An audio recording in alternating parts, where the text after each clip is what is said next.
get 2 audits done. We had to prepare for 2 audits. One is the normal one that we do, and the other one's a single audit. It's because we receive above, I think it's $500,000 of federal money.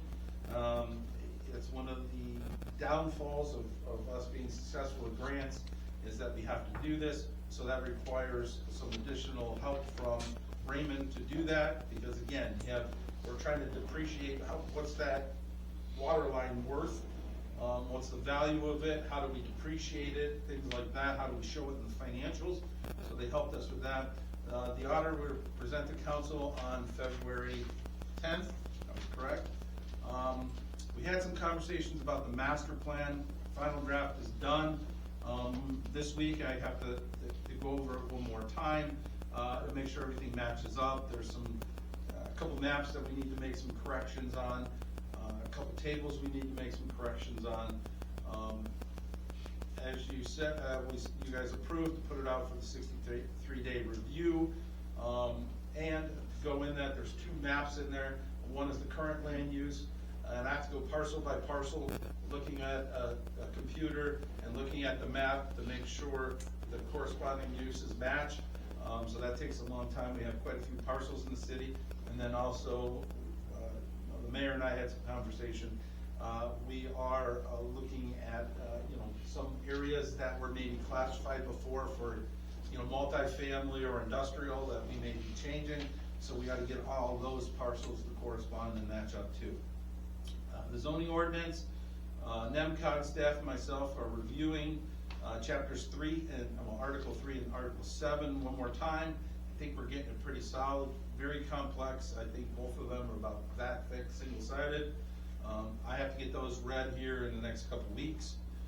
We have a meeting to go over Article 7, I believe, on Wednesday, tomorrow. And then also I got to review the zoning map, because as we change land uses, the zoning map's got to match. So we got to get that matched up. Chris and I met with Consumers Energy today. We discussed grant funding from their foundation. We talked about potential economic development projects. Some of the areas we'd like to redevelop, does it have the capacity, electrical capacity to handle certain things? Does it have, is there other areas that, hey, look, that we're looking at possibly developing that doesn't? So how do we get it there? What's the cost? So it was a great meeting. We have a couple follow-up phone calls with some other folks in Consumers. We also talked about a joint project with them at the south end of the Children's Trail. If you know, you can go from by the baseball diamonds, you can enter the Children's Trail, but you can't go out the other side. Consumers owns all that. They're willing to partner with us to possibly either lease the ground or do a joint project in order so that people can go in from the opposite side. And then also, if you think about, there's quite a few fishing piers right down over the hill there, that if you're, want to fish, you have to come in from all the way from the other side, or right now trespass on Consumers' property to get there. So, boiler issues. I had a few council people come to my office. My office is bad, but I honestly think Casey's may be worse.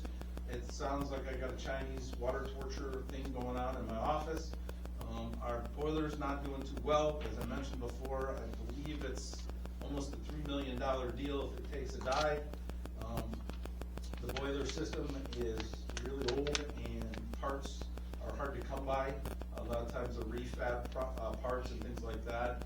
Casey's sounds like, if anybody, I'm going to date you, some of you, it sounds like a dot matrix printer running constantly. So you know how old those printers were and what kind of noise they make. So once again,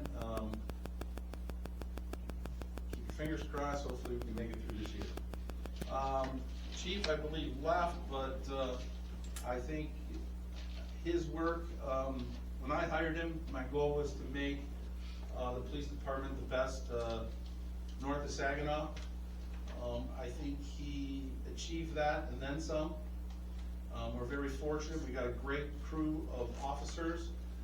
We got a great chief now. He is, I think, ready and able. I think he's a little nervous like anybody else would be, but I think he's going to do a fine job, and he's working well with staff. And then I think I believe my friend Wade left, but I was going to cite Act 212 of 1999 15.602 about residencies for public employees. We've had to keep bringing this up, and I think it's just a favorite catchphrase that say city manager doesn't live in town.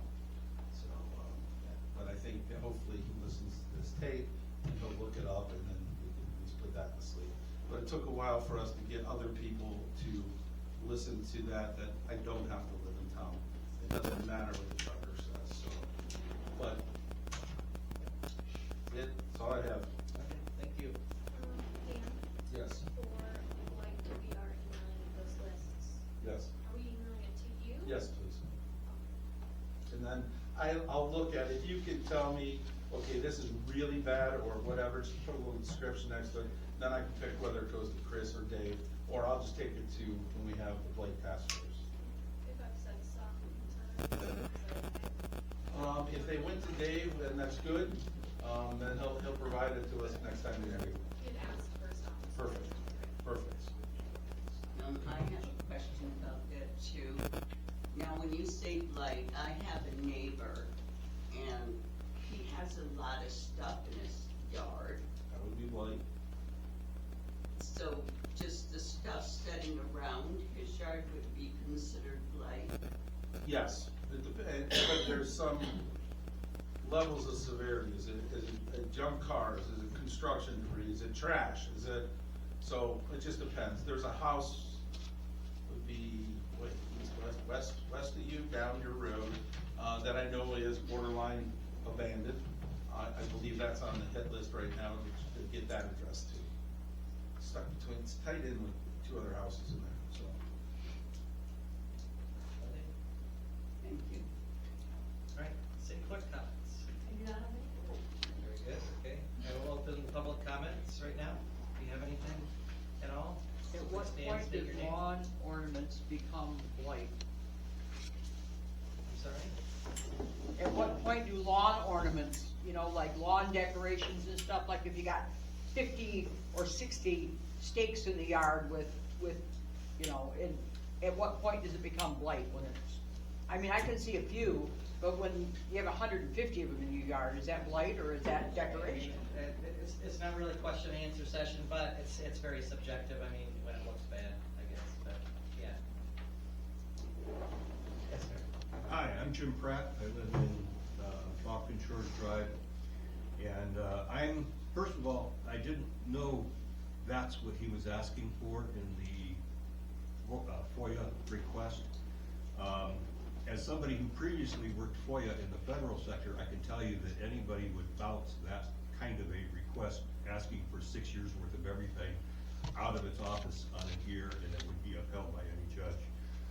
If there's specific things, most often, people need to communicate better, figure out what it is that he's really trying to get, and narrow it down. I will be happy to offer my services at any time to go try and figure out what it is he actually wants and make sure that this thing doesn't do, he's not gonna win.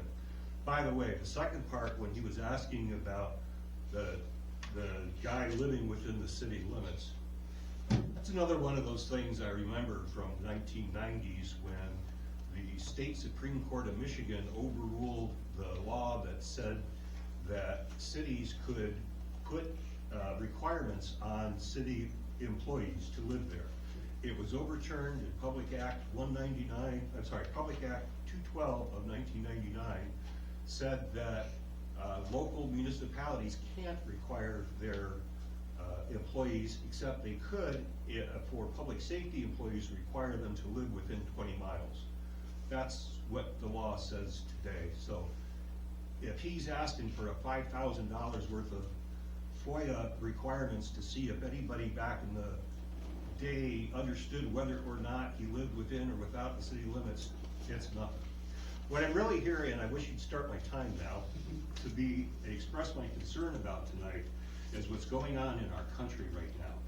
I am extremely concerned as a veteran. I walk in here and I see the pictures of veterans all over the walls, and I know you all support our veterans, but right now the current administration is trashing the Fourth Amendment of the Constitution. the current administration is going hog wild, invading other countries, Venezuela, talking about going to Greenland.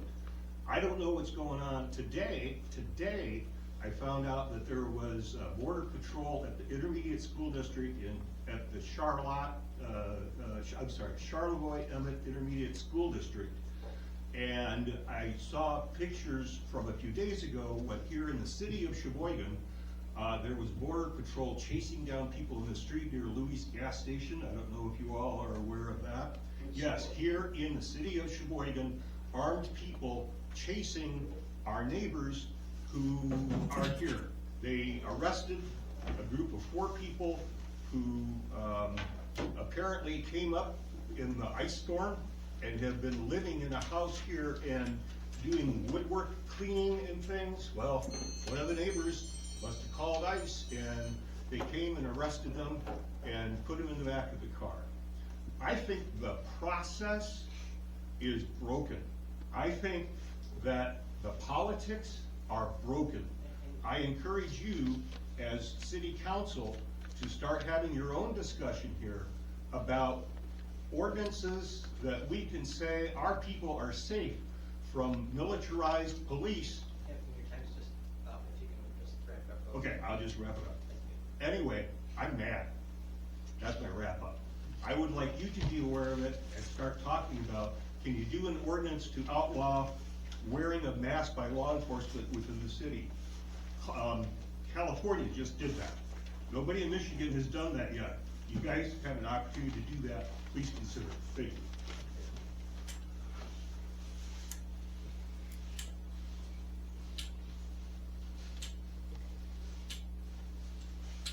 Any other public comments?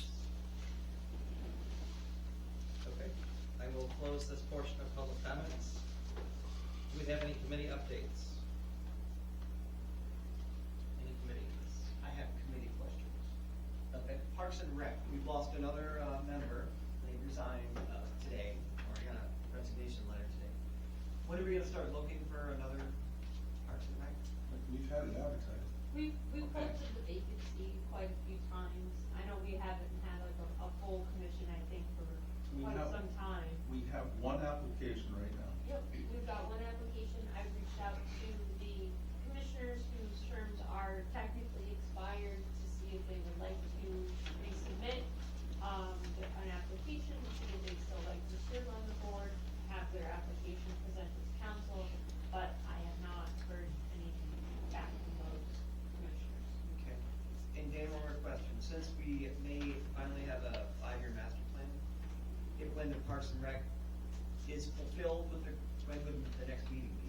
Whenever we get those numbers? Yeah. Okay. We'll have to see how many members we got, see if we have enough for